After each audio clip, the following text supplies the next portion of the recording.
Thanks everyone for attending today's SEJ Marketing Think Tank. This is your moderator, Lauren Baker. I'm the founder of SEJ, and today we have with us Danielle Antosz, our features editor at SEJ. So hi, Danielle. Hey guys. Would you like to do a quick intro of yourself, and then I'll get started with some housekeeping? Absolutely. So like Lauren said, I am the features editor at Search Engine Journal. I do the copy editing. I also manage the webinars. So normally if you come to our webinars, I'm the one in the chat box sending you guys all the links and stuff like that. Today I am front and center in your face. I also do our podcast. I help Kelsey Jones. We work on that together. I am a writer and editor in my own right. I specialize in content marketing. And super fun fact, I recently relocated to Chicago, so I've been having a lot of fun exploring the city and finding new things to get into. Fantastic. Thanks, Danielle. Hope you're enjoying Chicago. So again, thanks everyone for attending this webinar today. I'm going to go over a little bit of housekeeping to get everyone ready. So first of all, our official hashtag is hashtag SEJ Think Tank. If you would like to let everyone out there in the Twitterverse know that you're currently attending our webinar, please do so with hashtag SEJ Think Tank. Also, you can leave comments on about the webinar on Twitter, and if you have any questions that you'd like to throw out there or screenshots or whatnot, please also do as well. After Danielle's presentation is over, it's going to be about 30, maybe 40 minutes. We're going to leave 20 minutes for open Q&A. As you have questions over the course of the presentation, please feel free to leave them in the question box here on your GoToWebinar control panel. We'll then be going through them at the end of the presentation, and I'll be asking them directly to Danielle and giving you a shout out as well if you leave a great question.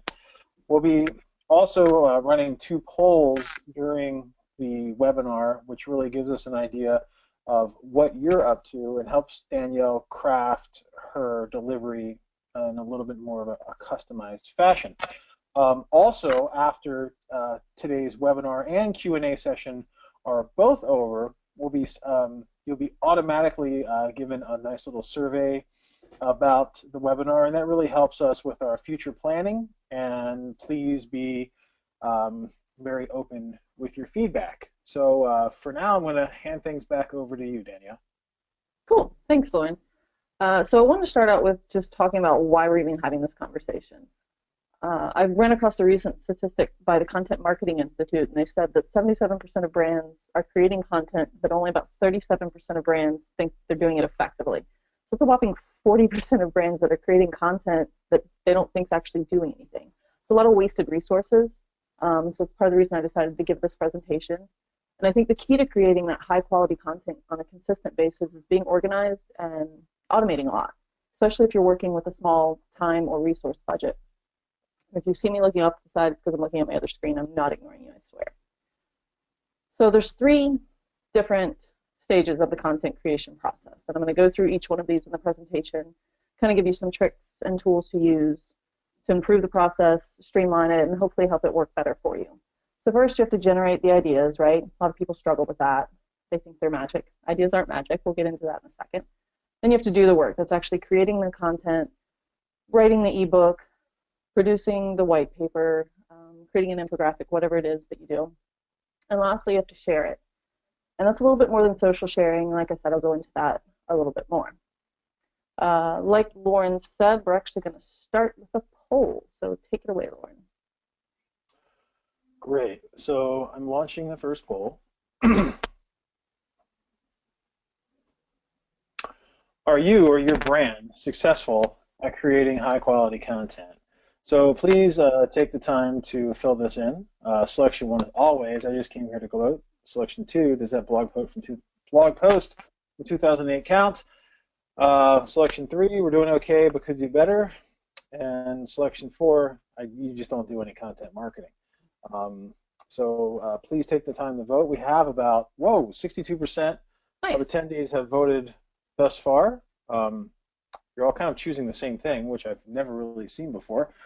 Pretty amazing. So 72%, 73%. Let's try to get 80%. Come on. I'll do a nice little countdown. Five, four, three, two. This is your last chance. Please vote in the poll if you haven't done so already. One. Okay. Closing the poll at 82%. Nice. And here are the results. So a whopping 87% of SEJ Marketing Think Tank attendees say we're doing okay but could do better. Hey, that's What does that tell perfect. you, Danielle? That tells me they're in the right spot. Good stuff. Although I was hoping for always I just came here to glow because that just made me giggle. So there's that. All right, well, I'm going to carry on then.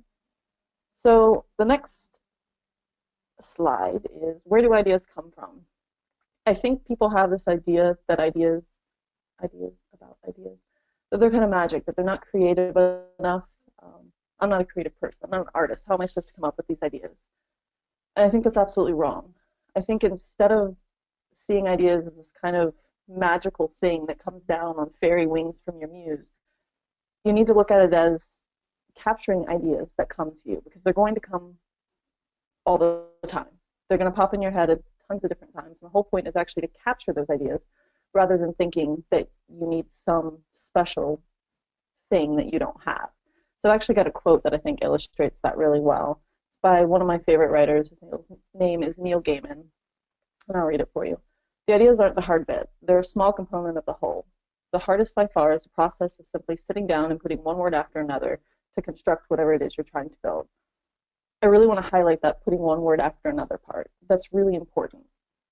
I mostly talk about writing in this because that's what I do, but there's a lot of different types of content you can create. But as far as writing goes, what makes you a writer is writing really poorly in the beginning and slowly getting better. So if you're struggling to create content because you think that it's just not your thing, like coming up with the ideas is just not your thing, keep doing it. You will get better. And I have a whole website somewhere, I think hub pages, with really crappy writing. So you have to be bad to get good. And I think a lot of people, they don't pay attention to that.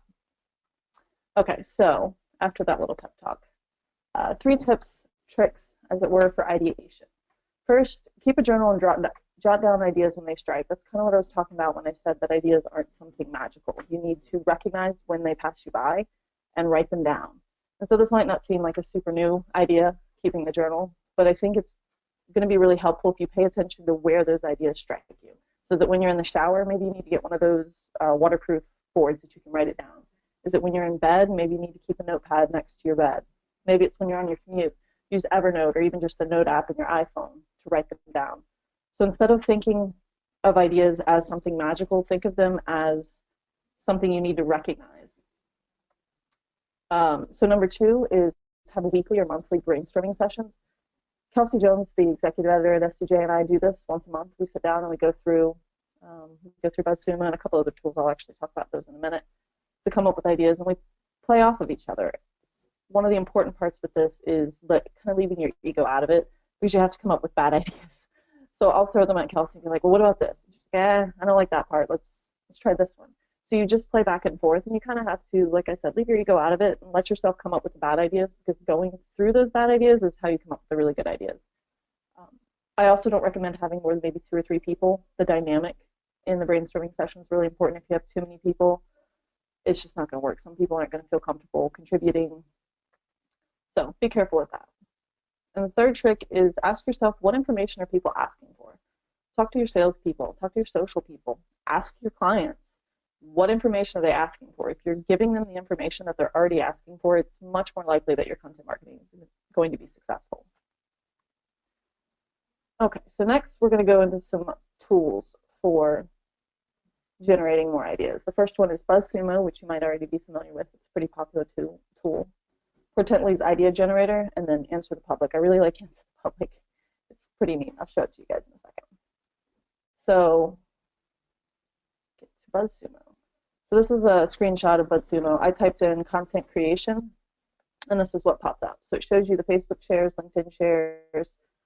It analyzes what kind of content performs best on a variety of topics, or you can actually look at websites, so you can look and see what your competitors are doing, which is pretty neat. You can filter it by date, domain, content types. You can see if articles, interviews, videos, guest posts, see what's more effective. It's a really great way to see what's popular. so that you can kind of, you don't want to copy, you want it to be unique, you want it to be your own, but it can definitely help guide you in the right direction. So the next one is Portent's idea generator. This one's kind of funny. I typed in Doctor Who. I'm a huge Doctor Who fan, so you just type in a topic and you can keep hitting this little refresh area and it'll keep churning out ideas. Usually these ones you kind of have to tweak. They're not perfect right off the bat, but I like them. Tweak them a little bit. You could even throw content marketing and after this one, so how Doctor Who can help keep you out of trouble in content marketing. So just play with it. It's a good idea to get the creative juices flowing. So the next one is Answer the Public. This one's funny. If you go to the website, this guy who's picking his teeth is actually animated, so he's like looking around the screen. It's a little unique. I like it. So what they do is they use data pulled from Bing and Google Autosuggest, so they use information of questions that people are already asking.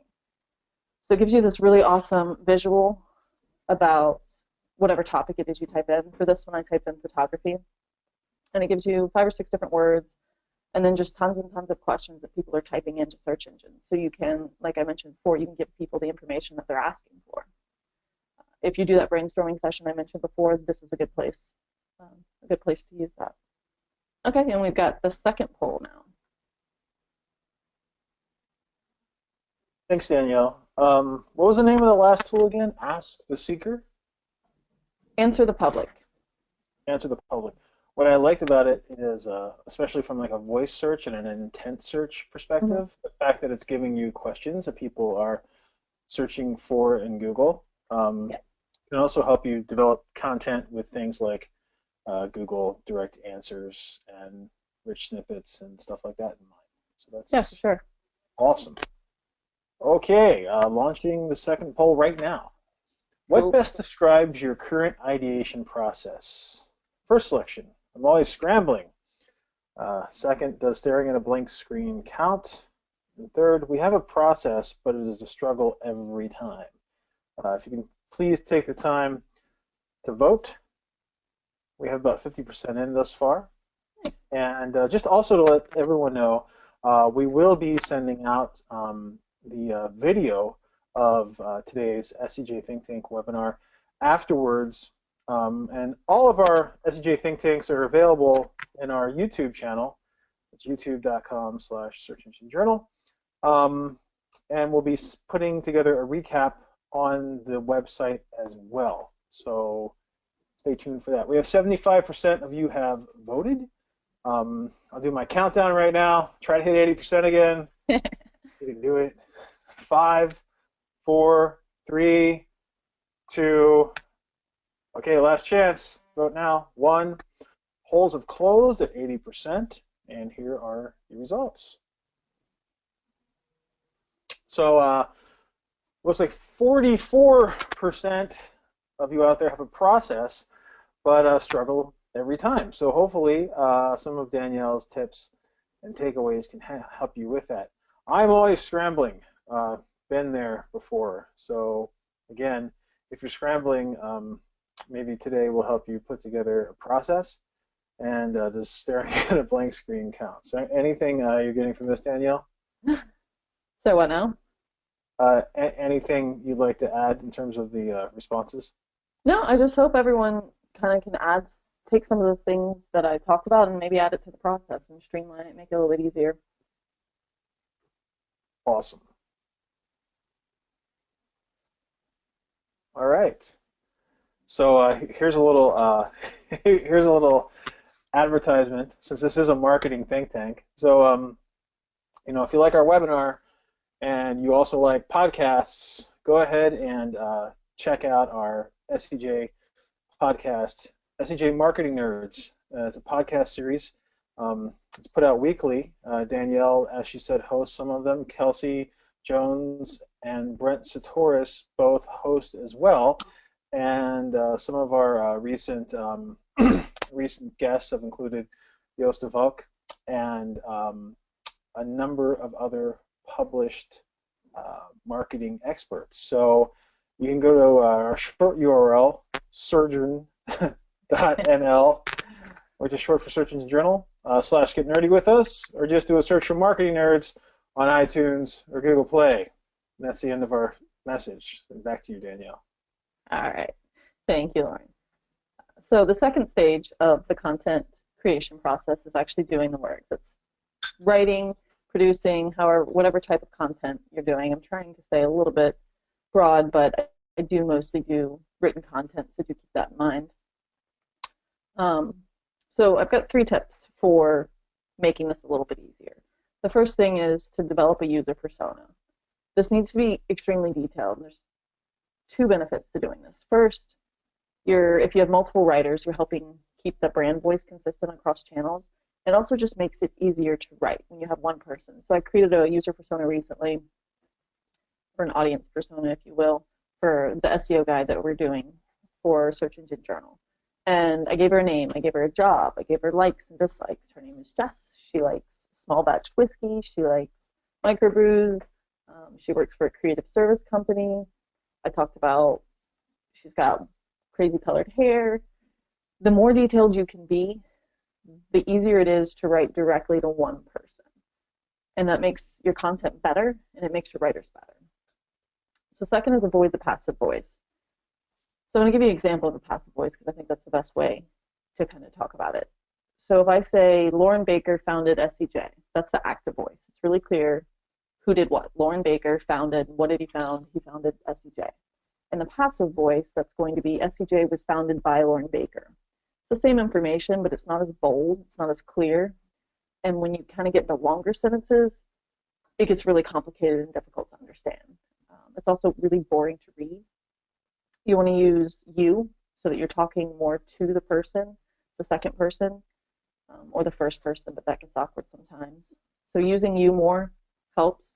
And so the trick for if you want to avoid the passive voice is if you can add by zombies to your verb. So SEJ was founded by zombies, then it's in the passive voice, and you need to flip that around. Third is always copy edit.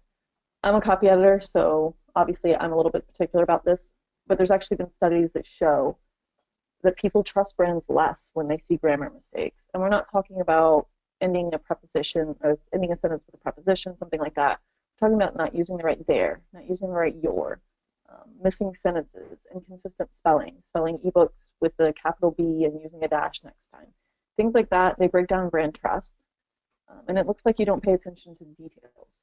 And if you're asking someone to give you thousands of dollars a month, perhaps, and you can't even reread what you post on the internet, it's really hard for someone to trust that. So I think that that's really important. So here are 3 tools that I really like. Grammarly is one of my favorites. I actually use that a lot for myself because I find that it's hard for me to edit my own work. Hemingway app, which helps you write clearer content, and CoSchedule's Headline Analyzer. So this is a screenshot from Grammarly. It kind of shows you what they look at. There's a free and a paid version of this. You can actually download a add-on to your browser, so it will just do it automatically, or you can upload your work, whichever you choose. So it shows overused words, repetitive words. This is from some copy I was writing for a hospitality website. So it's saying a repetitive word is conferences, but the web page was about conferences, so it is what it is. I made some misspellings because I like to just type stuff and worry about editing later. It also checks for the passive voice if your verb and your subject don't match, stuff like that. It's a really great way if you're not able to get a copy editor to kind of just get a second look on your work. So the next one is Hemingway app. Kelsey Jones, who's in the chat box today, she loves this one. If you don't fancy yourself a really good writer, this is a great way to kind of clean up your writing. This is just a screenshot from their website that shows what they do.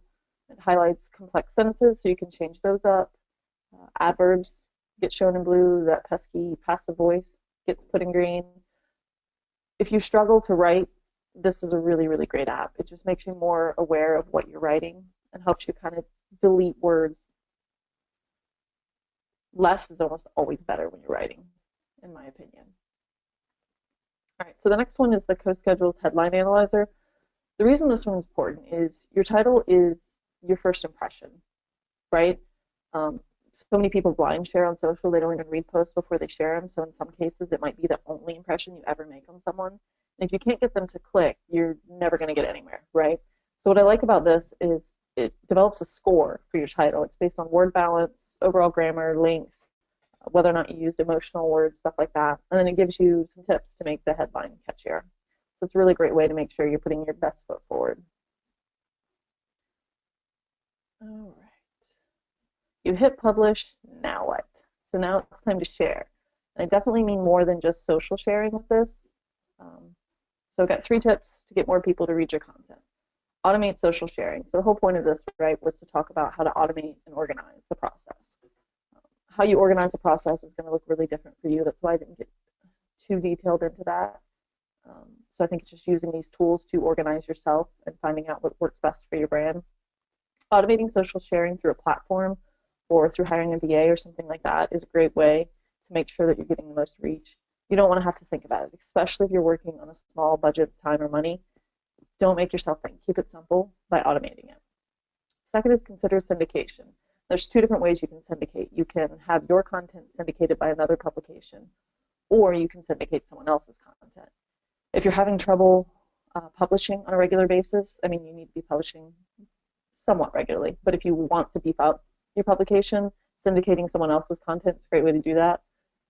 Basically, you ask them for permission, of course, and you republish their content using a specific link that tells Google, hey, that's the original source, so you don't have those duplication issues. And yeah, you just republish it, and it helps expand their reach, and it also can help beef you up. Or you can flip it and do it the other way and have someone else republish your content using that same link to tell Google that you're the original source. So that'll help expand your reach. Third is to use your email list. When someone signs up for your email list, they're telling you that they want more information from you. I really like your stuff, I want more. That's what they're saying. So make sure that you're actually using that. You can send out a weekly or a monthly recap depending on how much you publish. If you publish a couple times a day, you're not going to want to send out an email every day. That's going to be annoying. But the recap post, look in Google Analytics and see what your top 4 or 5 posts are. That can be a great way to expand that reach. Okay, so here are some tools. If This Then That, one of my favorite tools ever. Meet Edgar, which is a social sharing platform, and MailChimp, which is an email client. So If This Then That, like I said, this one's my favorite. You can do so much with this. Basically, people write recipes, it's code, and it connects a bunch of different platforms and even some of your devices. So I have a thing that sends me a text alert every morning if it's going to rain or snow in Chicago. I have it set up so Facebook, if I update my Facebook profile picture, it'll update my Twitter profile picture. But you can also use it with your social sharing. So there's one recipe that actually pulls stats from all different programs and drops it into a Google spreadsheet. You can set it up to do a variety of things. If I post an image on Instagram, upload it to Twitter. You don't want to automate the entire process, of course. It's not going to be authentic, but it can make it a lot easier and take a lot of things off of your plate. I really recommend that you play around and see, because there's so many different recipes. There's no way that I could list all of them.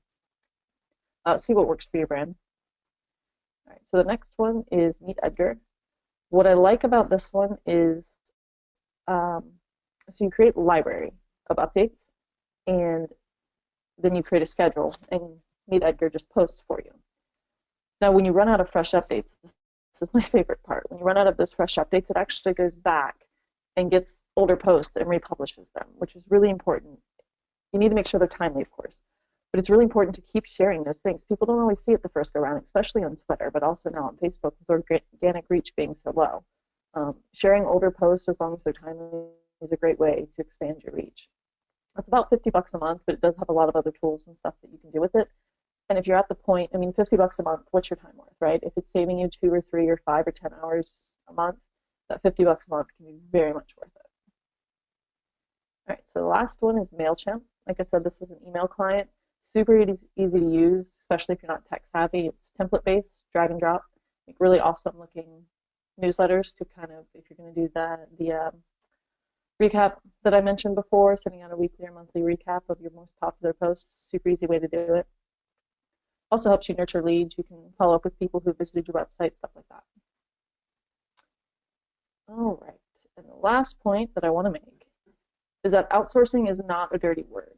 So the whole point of this was to talk about organizing and streamlining the process. And streamlining a lot of times is going to mean taking things off of your own plate.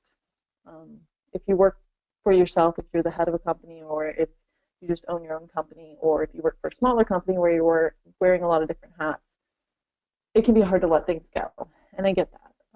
One of the things I will say is you don't want to outsource the whole process of content creation because you want to remain authentic, and also you know your audience best. It's going to sound best when it comes from you and from an authentic place, but there are some areas you can outsource. So here are a few areas I think you could consider outsourcing. First is research. Hey, I want to write an article about 10 trends in content marketing 2016. So I ask a BA or an editorial assistant to get 15 trends, and I whittle them down, I put it, and then I actually write the article. Or you could have the first draft. So I have an editorial assistant or a VA write the first draft, just bare bones, more of an outline, and then I go in and fill it in, add more details. It could cut your time in half for creating content, and if you struggle with that part, that can be a good thing to do. Not the same as ghostwriting, where someone just totally writes the article for you. Third, social sharing. There's a lot of VAs, virtual assistant, that can do the social sharing for you, especially if you write the updates. You could also train them to write your updates. Not quite the same as hiring a social media manager, but it can be kind of an in-between step if that's all that you need. Editing. I get hired to edit. It's a great thing to outsource if it's something you're not very good at or that you just don't have the time for. It's also really hard to edit for yourself, right? Because your brain sees what your brain wants to see, so you tend to just kind of skim through and then you miss mistakes. And 5 is infographic creation. If you are not a designer, infographic creation can be a great way to outsource the really difficult part of the content creation process. And also, a really good infographic company is going to be able to tell you what kind of information is going to work better. All right, so last, I have 3 takeaways for streamlining your process. First, remember that automation is your friend. Automate where you can. Just remember to keep all of your content authentic. 2, work in bulk. So I was talking about that brainstorming thing earlier, sitting down once a month, working out an entire month's worth of content. You can also do that with your social program, your social sharing, if you want to write down a whole month's worth of updates, something like that. It helps, it takes up less space in your brain, if that makes sense. So you get it all done in maybe 2 or 3 hours versus spending 45 minutes twice a week. And it gives you more room in your brain to work on other stuff. And last, remember that outsourcing isn't a dirty word. There's plenty of places or plenty of areas in the content creation process that you can automate or outsource, without losing the authenticity of your brand voice. And there we go. Thanks, Danielle. Some great tips there. I noticed a lot of conversation going on in questions and in the chat box with other attendees, recommending additional tools. Like, I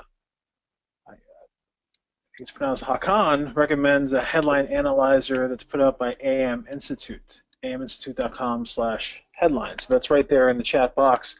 Along with, if you don't have your chat box open, most of the tools that Danielle has mentioned today were put in there by Kelsey Jones. Her handle is KMoney, in case you're wondering who that is. It says KMoney in the chat box.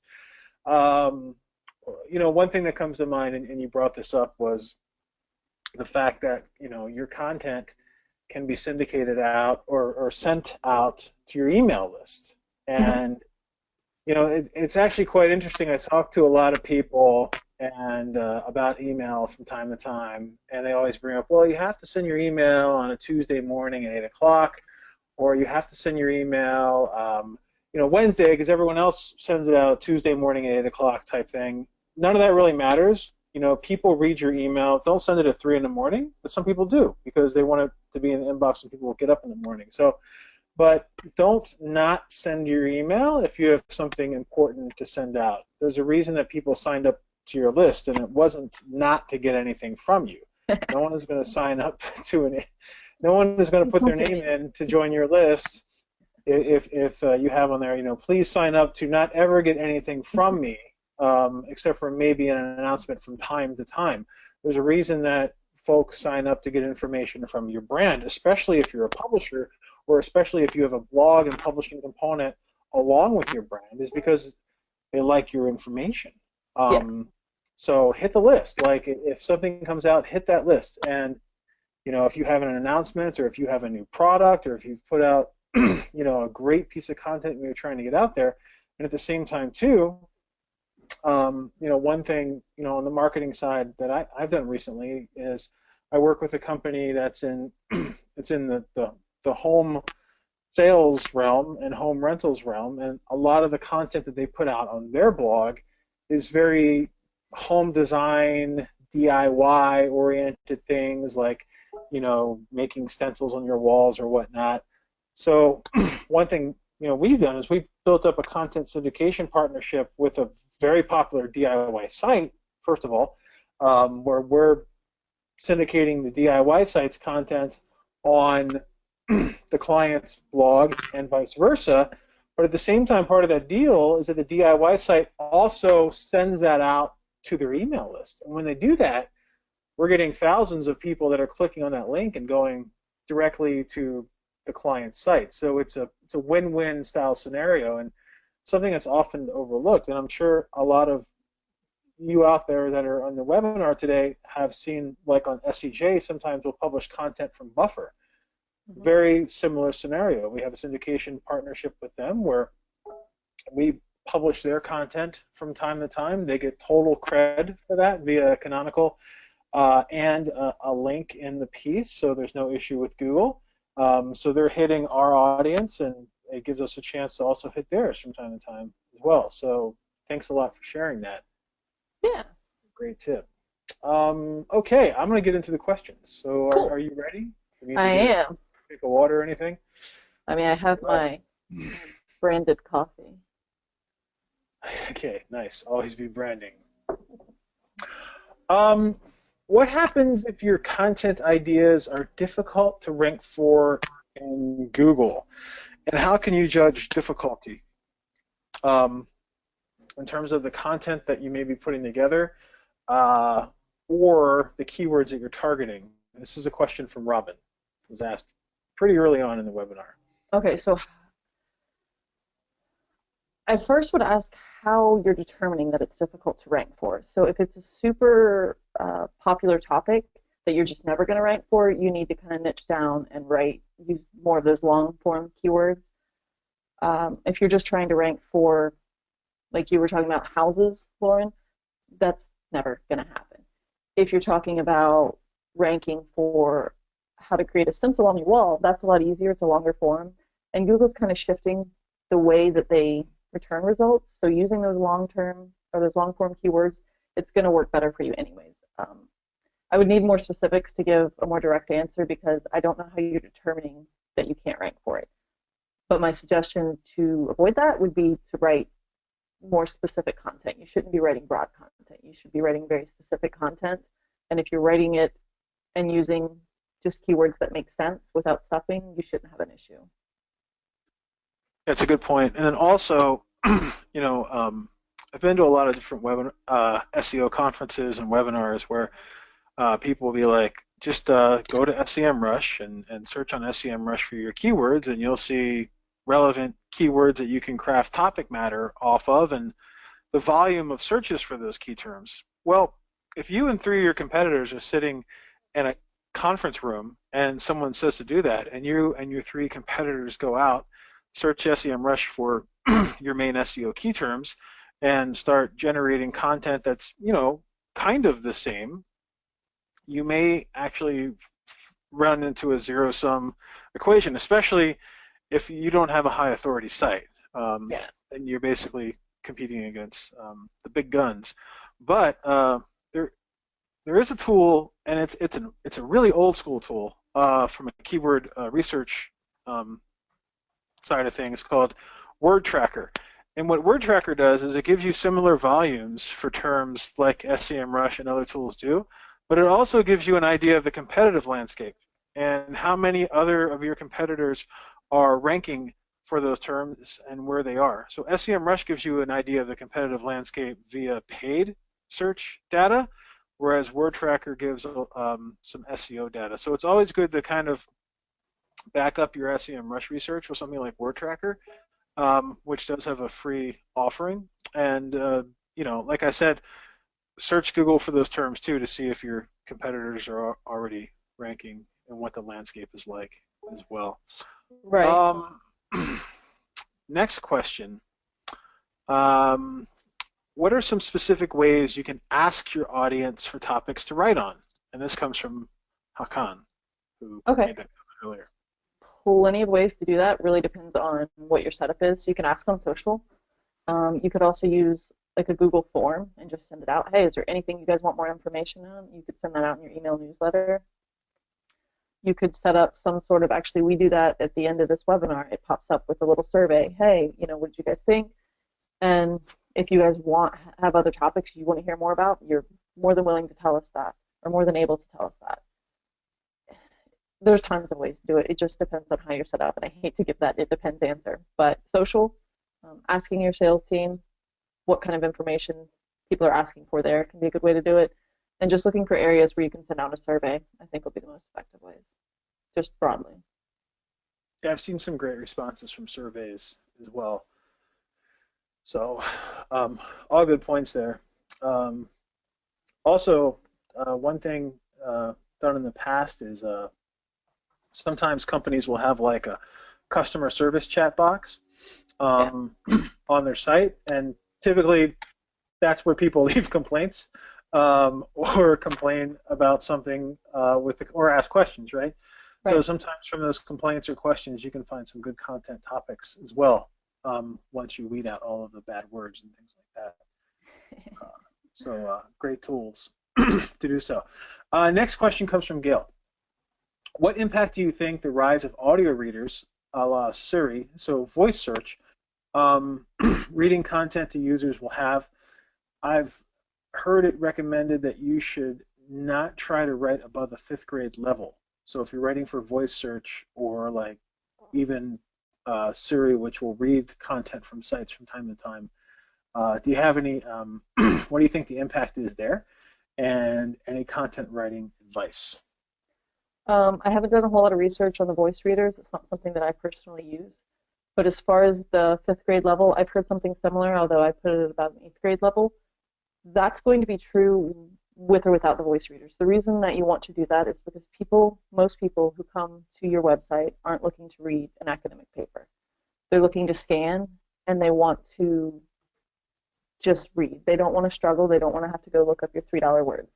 So I do agree with keeping the reading level relatively low. You don't have to dumb it down if it makes sense, like in a technical aspect, to write really detailed use industry jargon, then absolutely do it. But just for general content, definitely try to keep it kind of lower. I think it's also going to be interesting, you're talking about the voice readers, as the voice searches, writing in a conversational tone, I think will help both in both ways. So just writing for your user. Worry less about what Google wants, because Google wants to make their users happy. So writing for your users is always going to be successful. Awesome. Yeah, I'm still pretty amazed by Answer the Public myself. Did you go to the site? The guy looks around. It's amazing. Yeah, while you're typing, it's pretty wild. Um, so if you haven't checked that tool out yet, and you are writing with voice search in mind, or just answering basic questions that people have, check out answerthepublic.com. It's also fun to do. Do you have any good resources for outsourcing writing and content? So any recommendation there? You had talked about VAs a little bit, but what are some great resources for finding writers or for finding help when it comes to writing? There's a couple of different places you can go. It's going to depend on what quality you're looking for and what you're willing to pay. So Elance, which is also connected now with Upwork, is a good place to go. Job boards in your industry can be a good place to post. Like when I'm looking for writing gigs, sometimes I go to like ProBlogger, they have a job post. So looking for sites, it's going to be different whatever industry you're in. Industry sites that people go to regularly, see if they have a job board, post them there. Ask around in your networks. If you're in Facebook groups are just a wealth of knowledge right now. I have some of the best resources that I have business-wise are my Facebook groups. I have mom Facebook groups. I have business ones, business mom Facebook groups, and just going in and kind of integrating yourself into those groups, and then being like, hey, does anybody have any VA recommendations? Going to your network is going to be the best, I think. The programs or the platforms like Elance and stuff like that can work, but I feel like it takes a lot longer to find someone who's quality. Yeah, sometimes there can be a lot of trial and error. So, you know, I like getting recommendations. We had folks like Catherine, who used to be with SEJ, who now kind of manage Upwork groups. So, like, someone that you trust that works with Upwork is much better than hiring a bunch of people and going through 9 of them before you find your favorite, right? Right. And wasting a lot of time, energy, and money by doing so. So yeah, some folks can be great, I guess, gatekeepers when it comes to finding the right people and can make the right introductions. And yeah, I agree. Definitely ask around. There are also, I think you may have brought these up, like Contently and Clear Voice and Scripted, and multiple different marketplaces out there for writers. A lot of the writers all belong to the same ones. So basically, the people that own those networks are getting a cut of whatever the writers make. But sometimes they also, I think Contently does a very good job of this, showcase the writer's work outside of where they're known for writing, so you can get a really good idea of, like, you know, what kind of other content they can write besides just SEO content or besides just content for cars or whatever it may be. I've also noticed, and this is more of a blogger outreach type thing, but some of the best writers that I have relationships with, they write for large publications, but they're also freelancers. So if you go to, like, their Twitter profile, they typically list every single magazine or website that they contribute to as a freelancer, and that's a great way to get an idea of their writing as well. So lots of resources out there. Oh, and there's also Pro Blogger job boards, which I utilize a lot because typically, I think it's like $50, 25 or $50 to post a job there, but they syndicate out to a lot of writing job boards. So typically get some high quality writers through that as well. Yeah, that's definitely a high quality job board, I agree. All right. So here's an interesting question / comment from Gail. Again, there seems to be a blurring of lines between editorial and market, or maybe marketing, over the last 5 years or so. Any suggestions for a former editor to help ease that crossover between the two, editorial and marketing? So switching from being an editor to being a marketer? Does that sound like what she's asking? Possibly, or maybe marketing and sales demands creeping into editorial, especially with, like, with editorial writing being something that's used from a marketing perspective now. Right. I'll address it that way. If you meant something different, Gail, just let us know in the chat box. So if you're trying to mix, you publish, but you also do marketing. We do that at SEJ. And we actually keep our, Lauren, you know this, we keep our editorial and our sales pretty separate. Lauren and Jess do more of the sales, and me and Kelsey do more of the editorial, and we work really hard to keep those separately because I think it's important to be authentic. You need to be very clear when you're advertising. If you have a sponsored post, if somebody gave you money for something, you absolutely have to tell people that. It's a requirement from, I think it's the FTC. Kelsey will know that because she's the one that always jumps in and goes, we didn't say it was sponsored. You have to be clear.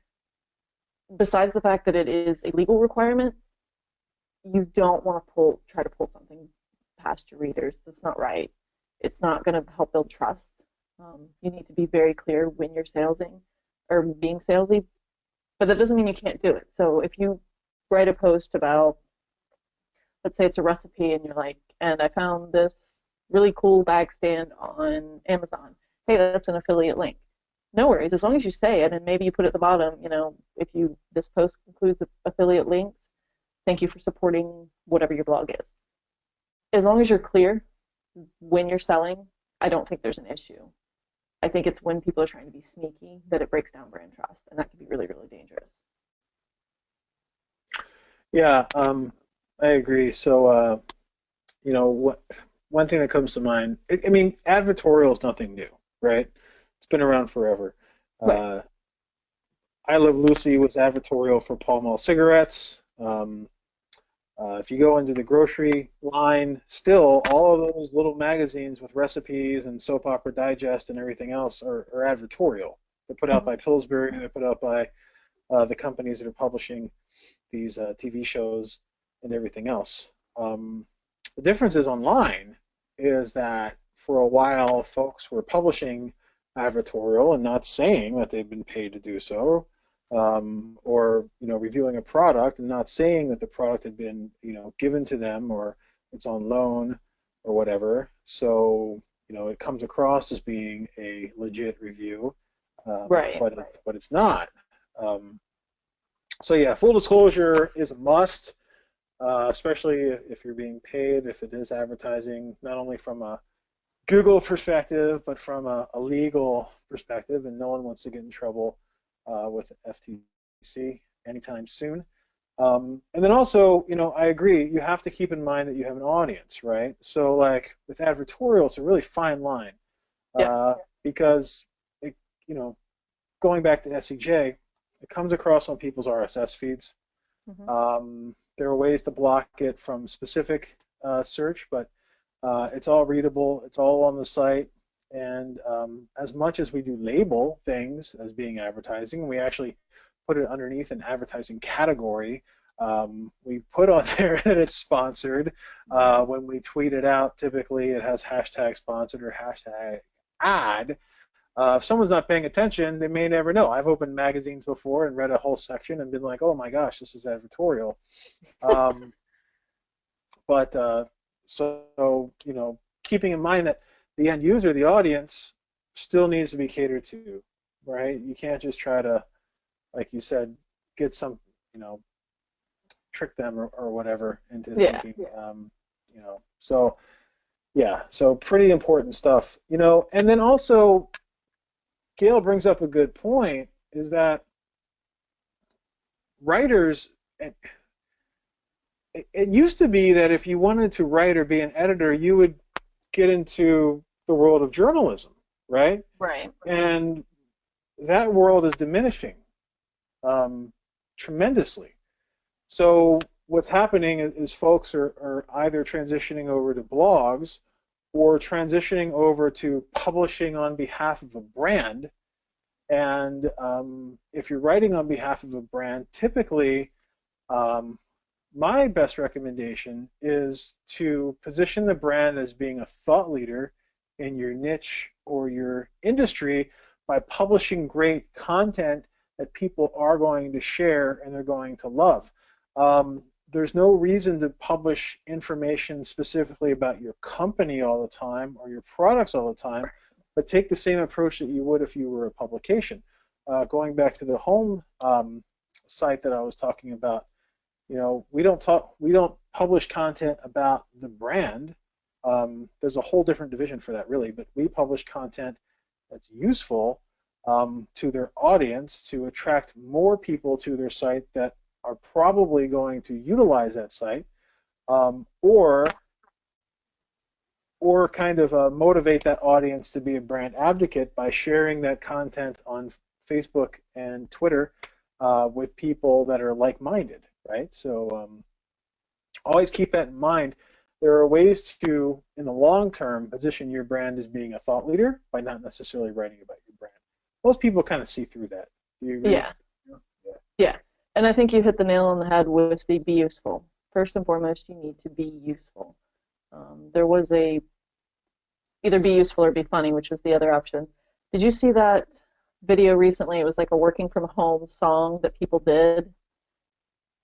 I think I shared it through email, Lauren, but maybe Kelsey can find it and share it. It was hilarious, and it was an actual band who did this song talking about working from home. It was well produced. It was hilarious. It was really high quality. And in the end, I get to the end, and it was, I think, an email client web advertisement. I was like, holy crap. that was genius. Because I mean, I watched it over and over, and I shared it. I knew it was an ad. I didn't care. It was funny. So if you can be useful or be funny, people aren't going to care that it's an ad. I think that's exactly. It all goes back to like Dollar Shave Club, right? And their videos and stuff like that. Yeah. Um, okay, next and final question, because time is running out. So how frequent should new content be updated either on my website or through the newsletter? So how frequent should, this is from Sukla. Sukla did not say what industry they are part of. So as a rule of thumb, how frequently should content be updated either on the site or through the newsletter? You're going to hate my answer because my answer is it depends. Without more information, it's really hard to tell you that. We send out a recap once a week. We publish a lot, so we publish anywhere from probably 3 to 5 or 6 articles a day under different topics and stuff like that. So we send out a recap once a week. You need to balance it between being useful. You need to be useful, always be useful, and not bugging them. So there definitely needs to be a balance. It's going to depend on a few things. How often do you publish? What your industry is. Is it technical? Are you a publisher like SEJ is? Are you a service? Depends. So I'm sorry I can't give you more detailed. If you reach out on Twitter and give me a little bit more details, I can give you a more definitive answer about that. Awesome. And that's the end of the questions, but one thing I would like to bring up is that our chat box during this webinar has been one of the most active I've ever seen. Cool. And some nice tips are in here. First of all, a way to figure out which type of content to write from your site on behalf of your audience is to just put an ask box on the side of your blog where people can ask questions. For sure. Another point, and this was also brought up earlier in the chat box, was to go to Google Analytics and look at your internal search data. What are people searching for on your site? What kind of content are people searching for? What are they expecting that you may have, right, that they didn't get originally from the search results? And that is a great way to craft content as well. A couple of shout outs here for Contently, which was brought up, and also the FTC rules were shared. So again, we will have a recap with all of the points that were brought up in the chat box and in Danielle's presentation and during the Q&A. Over the next couple of days. We will also be sending out the video of Danielle's presentation, which will also be available via SlideShare. We'll be sending out the link to that, the SEJ account, or Search Engine Journal account on SlideShare. And just to let everyone know, our next SEJ Marketing Think Tank will be held on June 15th, same bat time, same bat channel, 1 p.m. Eastern, 10 a.m. Pacific, with WordStream's Aaron Sagan.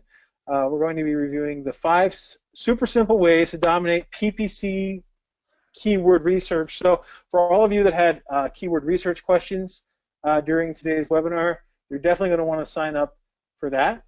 And thanks again, Danielle. It was great having you today. And looking forward to all of these recaps that I've promised the audience. And everyone, we're going to end the presentation, but stay tuned. We're going to have a survey/poll for you to be able to fill out information. And Danielle manages the webinar, so all that info is going to go to her. And any changes that you'd like to see or recommendations, she's going to be implementing into the editorial schedule. So thank you very much, and have a good one. Bye, guys. Thanks so much.